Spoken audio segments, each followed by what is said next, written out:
Before I introduce this amazing journalist, I want you to think of one thing.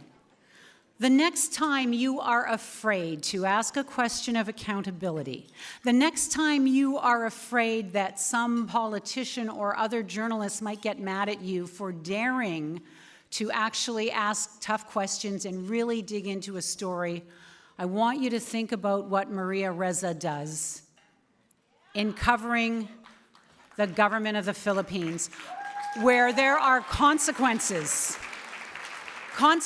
beyond anything we could ever imagine in Canada, and yet she does it again and again. Maria Ressa was born in Manila. She grew up there until the age of 9 when her parents relocated to New Jersey. She studied molecular biology. She's not an arts major. And theater as an undergraduate at Princeton University, where she graduated cum laude with a BA degree in English and completed her master's at the University of Philippines, Diliman. Maria Ressa's first job was at CNN, where she worked for nearly 2 decades, and that's where I first caught sight of her, and I followed her career from there because she was just so amazing in the work that she did. As CNN's lead investigative reporter in Asia, she specialized in investigating terrorist networks. She became an author in residence at the International Center for Political Violence and Terrorism Research in Singapore. After years of speaking out and telling the truth on what the Filipino government was hiding, Maria was arrested on questionable grounds designed to silence her and the news site she founded. She learned she was among a group of journalists Time magazine was recognizing as Person of the Year via Twitter. The irony of social media is both a tool for and against transparency. Despite authoritarian leaders manipulating an international assault on truth with serious consequences for journalists who are committed to exposing corruption, documenting abuse, and combating misinformation, Maria remains undaunted, and for that we should all be thankful. The CJF created this video to honor you and to tell your story, Maria. What did the Philippines government do with a problem like Maria Ressa? They tried to send her to prison.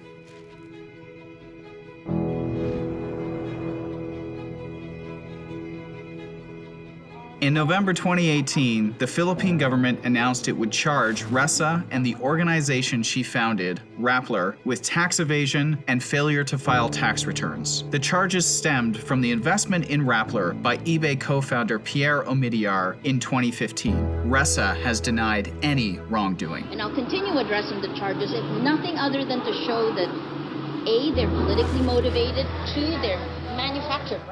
Rappler, your articles are ripe with innuendos and pregnant with falsity.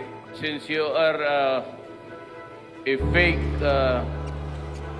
news outlet, then I am not surprised that your articles are also fake. Do you honestly believe that President Duterte is using fake news, using internet trolls to try and destroy you? Oh, yes. If I'm a political candidate in the Philippines and I say something against your candidate, will your trolls attack me? Yes, by the hundreds of them.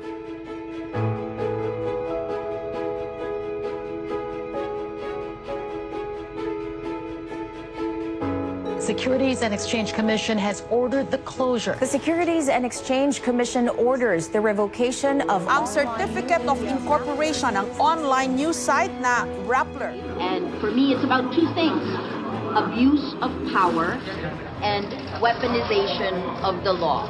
And to me, trust begins with reporting truth, speaking truth to power, following the truth of facts wherever they lead you. And that's what Maria does, even at great risk. She's just, to me, the epitome of everything a journalist should be. Former U.S. Secretary of State Madeleine Albright said the arrest must be condemned by all democratic nations. The National Union of Journalists of the Philippines called it a shameless act of persecution by a bully government. They want to intimidate. They want to harass. And the end goal of all of that, of course, is for you to pipe down. Stop doing the stories. And certainly now is not the time to be afraid. We understand we're vulnerable, but we also know that our mission has never been stronger. Have you ever been harassed because of your work? Yes. Have you been threatened online? Ay, oo. Have you been called fake news? Oh yeah, they always say I'm fake news. Anything that's critical is fake, right? Have you been accused of being a communist operative? Yes. Have you been accused of working for the CIA? Yes. Have you been sexually harassed as a journalist? Yes. Has your family been threatened, harassed, or alluded to? Yes, it has. Specifically my daughter. When she died, there were a lot of people who made fun of that. What will stop you from reporting? Nothing. Nothing. On February 13th, 2019, after just being released from jail, the Philippines National Bureau of Investigation filed an additional warrant for a charge of cyber libel against Maria. Press freedom is not just about journalists, right? It's not just about us. It's not just about me. It's not just about Rappler. I think we need a clarion call for journalists to come together. There is a community of journalists around this world who are looking out for Maria Ressa because we all know that what she stands for is what we all stand for. We will not duck. We will not hide. We will hold the line.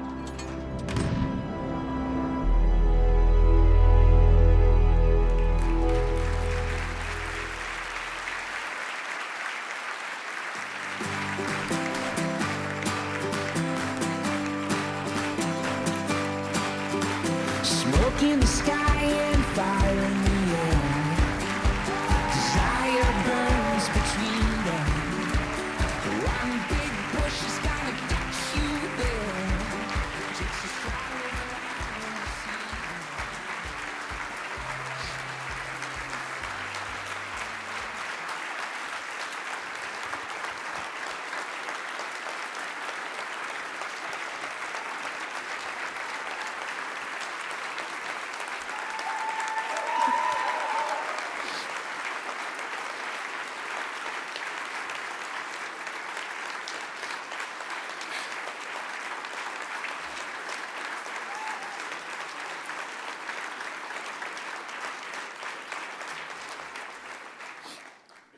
Gosh, you guys make me emotional.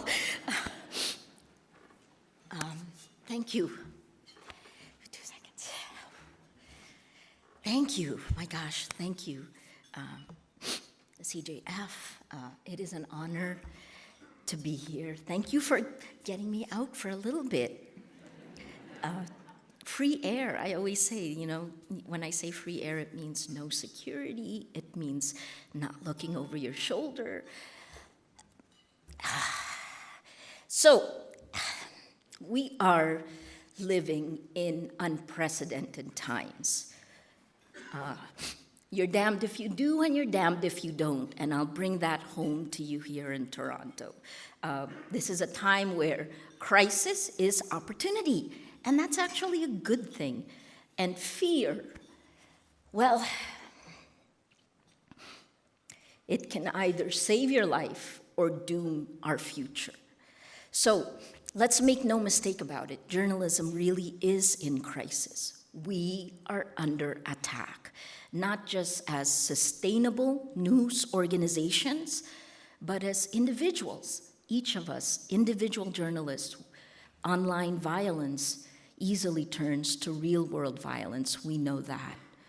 The exponential attacks and lies on social media are familiar to you here in Canada, where just recently a significant discovery and takedown of disinformation networks have already happened as you prepare for your elections. My country, the Philippines, is your cautionary tale.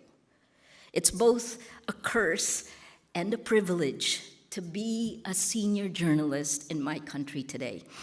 Let me get rid of this. Let me think of something unpleasant, happy. Shouldn't have done that. You made me emotional. This is such a strange time for 20 years, no tears, and then all of a sudden it's... So for me right now in the Philippines, it's tough to be a senior journalist. On the one hand, the baton is passed, and it's a historical moment for us, right? When everything is changing, there's an excitement in that. And you know, Marty knows every decision you make is creating the future. It can affect the future positively or negatively. On the other hand, for us, silence is complicity, and not speaking is consent to unspeakable violence and impunity, not just in our brutal drug war, which the UN estimates to have killed at least 27,000 people since July of 2016, but also in this global, this insidious mass manipulation, not just of democracy in the Philippines, but all around the world. A lie told 1,000,000 times is fact. That's scary to say. This is why our world is upside down. Without facts, you can't have truth. Without truth, there is no trust. And that means the voice with the loudest megaphone, whoever has power, that voice wins. This pattern of exponential attacks and lies on social media is clear in my country. It's bottom-up astroturfing. It's also lateral, transfused into media that's been co-opted by the state. Our state media proudly says they work with RT and Sputnik and Chinese state media. And then finally, to top that methodology down, whatever that attack is, comes out of power. The mouth of top down with President Duterte himself. Those were the attacks against me and Rappler. They are systematic attacks against journalists. On Sunday, another journalist was arrested. She's 61 years old. She was released after 12 hours. It was, the police said, a case of mistaken identity. Didn't have anything to do with the fact that she's outspoken and is a human rights advocate. But what do? We document it. We document it all. I was just telling Marty, you know, democracy dies in darkness. It really does. So what our only weapon is to shine the light. And we do that, and we do it with your help. So thank you. Thank you for helping us do that. But there are consequences, right? From January 2018, the Philippine government has filed 11 cases and investigations against us. In a little more than 3 months, I've had to post bail 8 times. In a 5-week period, I was arrested twice. Detained once. I paid more bail than Imelda Marcos has, and she's been convicted. My government did give me a Valentine's Day gift. They allowed me to post bail, so I was released from detention. I've always wanted to experience life as much as I can. I want the experiences, but really, getting arrested is something I wish I could have done without. Because through all of this, my only crime is to do what I have always done in more than 3 decades, my job. It is to speak truth to power. So what do? Because this is not just our problem in the Philippines, it's a global problem. The number of countries where cheap armies on social media has rolled back democracy has doubled. In 2017, Freedom House said it was 28 countries. In 2018, Oxford Computational Propaganda Research Project doubled it to 48. 2019, what happens next, right? Well, it's clear that not one industry or nation can solve this problem. Local is global. And the other way, global is also local. That's the consequence of having these social media platforms, these communication platforms that unite. If you put Facebook and WhatsApp together, that's 2.7 billion accounts globally, right? So a lie told in one country travels to the other like this. My experience with Canada has been fantastic. Last month, I testified in front of a hearing in Ottawa, video conference where legislators from 11 nations looked at the impact of big data, privacy, of technology on our democracies. It was co-chaired by Canada and Britain. It was one of the most sophisticated inquiries into the world, the present world we live in today. And I wish we in the Philippines had our own Bob Zimmer and Charlie Angus. Such a difference between other investigations that we've seen in other parts of the world.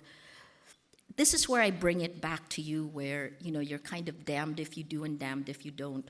In that hearing, 2 expert witnesses urged a shutdown of something that we're all looking at here in Toronto, Sidewalk Labs, which is planning this lakeside development with smart technology, advanced data analytics, what one of the witnesses, Shoshana Zuboff, calls surveillance capitalism.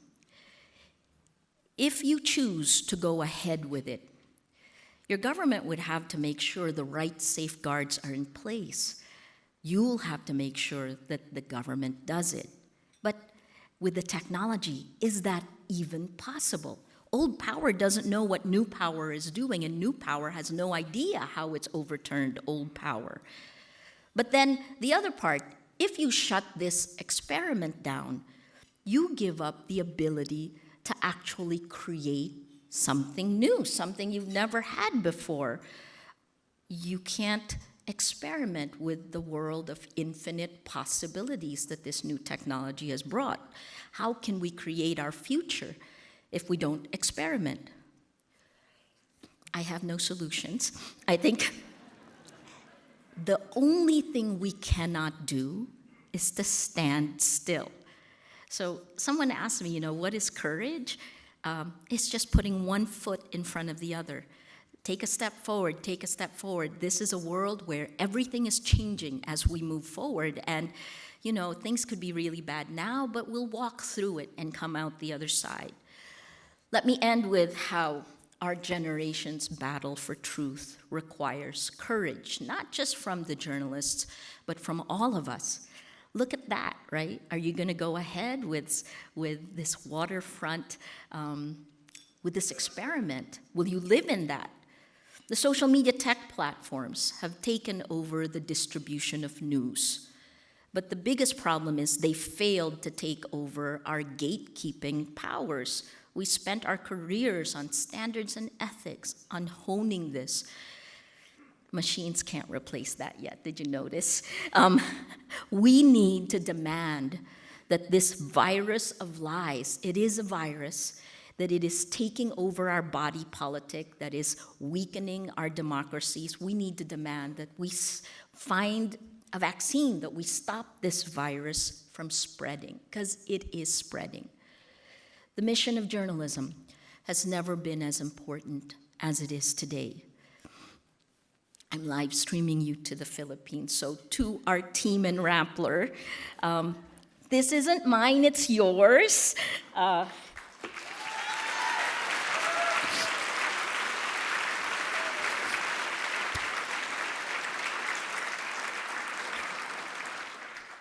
You don't know all their names, but they inspire me. For every story that holds power to account, for every day that we survive, for every time we avoid cynicism, because we can't be cynical. The power to destroy, the power of hate, this politics can destroy everything, but it cannot build. In order to build, we need to pull from faith and hope and that, love. We need to look to the good, to our humanity to do that, right? So, thank you again, and I'm sorry I'm emotional. Please help us hold the line. Thank you.